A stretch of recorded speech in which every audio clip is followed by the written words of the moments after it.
তুই আমার লগে বেইমানি করছস, বেইমানির সাজা তুই জানস নাই, জানস নাই।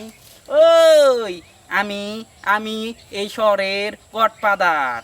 ওই রবি, তোরে আমি সানডে মানডে কলস কইরা দিমু।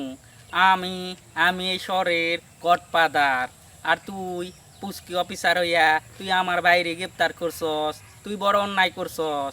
ওই তোরে আমি গেম খেলুম, তোরে লিয়ে আমি ফাইনাল খেলা খেলুম, ফাইনাল। বুঝস নাই? তুই দুখাও। জয় কালে ক্ষয় নাই, মরণ কালে ওষুধ নাই। ওই ওষুধ কনে খুঁজে পেলি? আমারে চিনস নাই, আমারে চিনস নাই। আমি ঢাকা শহর রংবাস। আমার কথা শুনলে বাঘ ছাগলে এক ঘাটে পানি খায়। সামান্য পুষ্টি অফিসার হইয়া তুই আমার লগে আমার 10 কোটি টাকার মাল ধইরা দিছস। ওই আর আমার কলজার টুকরা বাইটারে জেলায় দিছস, খুবই অন্যায় করছস।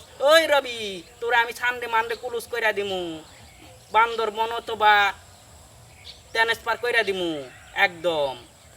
আমারে চিনস নাই? ও দুধু খাও, কিছু বোঝো না। আমি যা বলি এই শহরে তাই হয়। ইন্সপেক্টর পর্যন্ত ভয় পায়। তুই আমার লগে বেইমানি করছস, বেইমানির সাজা তুই জানস নাই, জানস নাই। ওই আমি আমি এই শহরের গডফাদার। সবাই আমারে এক নামে চেনে।